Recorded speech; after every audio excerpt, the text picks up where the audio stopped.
Well, cipher-complex is kind of a bit more of a mix of the Bourne Identity with a Clancy kind of novel in that, well, it's still authentic to the military subject matter. It's still got those great sort of contemporary events that the story is based on, but at the same time, what we're really focused on isn't so much a game of hide and seek, but a lot more like the main character, Jason Bourne, in the Bourne Identity. It's so much more action-oriented and intense. And so what we were really looking to do wasn't to copy what's out on the market today, but to come up with a new kind of stealth gameplay that involved a lot more immediate hand-to-hand combat, something a lot more aggressive, more like the Bourne Identity. When Thomas and I were thinking about who our antagonist is, who are we up against, we really, again, wanted to ground it in reality.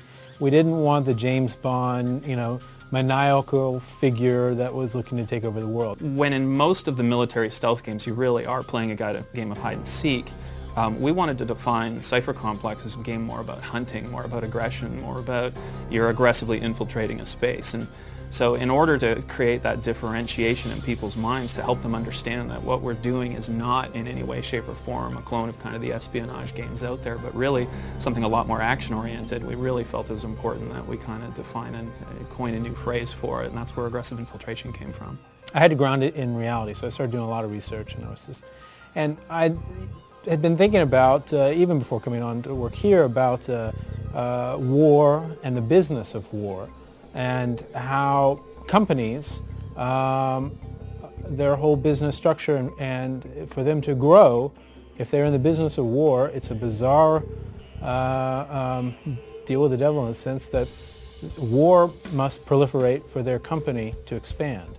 And then when I was cruising Apple's website and happened to come across the Why We Fight documentary, and it just galvanized everything immediately. Here it was, an entire documentary exploring these thoughts that I had been having in my head, and and I showed it to Thomas and other people here in the studio, and it set us on our course for a particular nemesis and a particular threat that was looming in the background of our main playable story. We as gamers are big action fans, but at the same time we're big fans of the military subject matter and stealth games as a whole. So for us, what we were looking for is something a little more action-oriented than what's on the market right now. It's not fun to hide.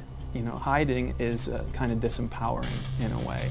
We wanted a character who felt powerful, and so using the shadows and using line of sight in this game is really meant to be a means of getting close to people as opposed to staying far from them. And so the mechanics that we've been talking about, the adrenaline, without going into too much detail on it, because we don't want to spill the beans too much on that, is really there are central mechanics in the game that center around this renewable resource of adrenaline. Adrenaline is kind of the player's way to tactically manage a situation. It's an opportunity for them to decide when to attack, when to retreat, when to sort of hoard that resource and really cut loose, and when they kind of need to be a little more reserved in their gameplay.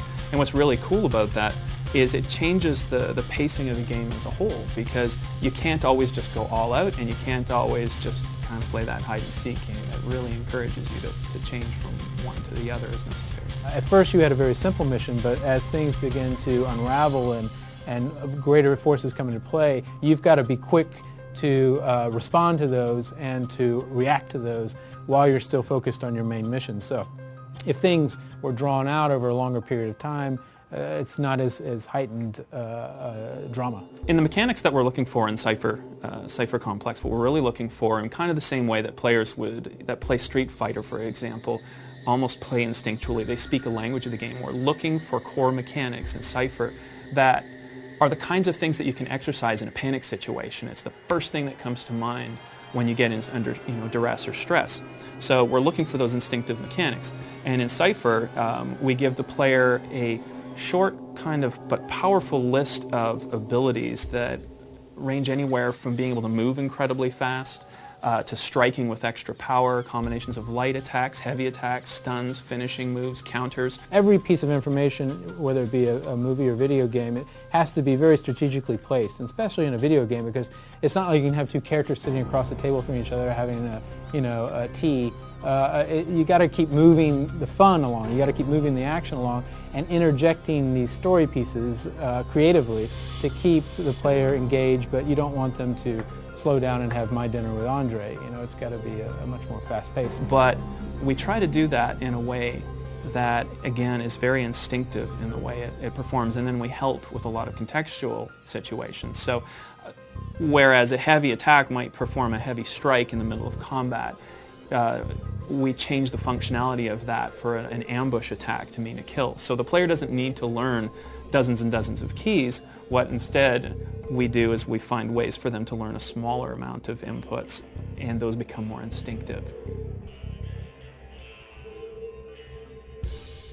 Anytime I write a screenplay, or even when in directing, I always want to really drill deep and dive all the way back into writing the character's entire life story.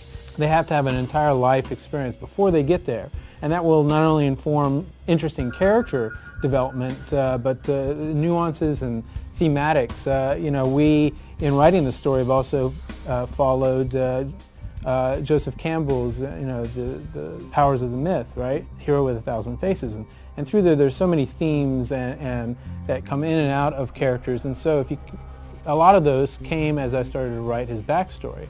So it's mainly a chance for me to get to know him and get to know his attitude and his background, and so that when he drops in here into our story, I know him intimately. And that is the case for all of our main characters. Cipher-complex has been a real luxury for us because over the past 2 years, we've really focused on doing things what you would call the right way. This is something that goes back years. The developer is always saying, gosh, I wish we could do it the right way. I wish we could get all our ducks in a row, get our technology working, get our core gameplay working, and really take time and polish that up before we ever actually had to start building game levels out. And we've had that opportunity with this game. It's been fantastic for us. On one level, somebody can play the game and just have a kick-ass time. That's all. If that's all they take away with it, great, we've done our job. But if somebody is also wanting to come into the game and wishing a richer experience, then we're offering that too. But if somebody at the end of the game, or even during the middle of it, if one of those pieces that we've worked into the story, clicks with them, then they may want to learn more, or it may, like watching this documentary, Why We Fight, it inspired me to want to learn more, because I so enjoy that when a movie does that. It opens up your world to something you wouldn't have perhaps thought about before. We're gamers too. We're making this game for ourselves, and this is the first time we've really had that opportunity to say, if we made a game for ourselves, this is the one we would make. So we're our own best customer in this regard.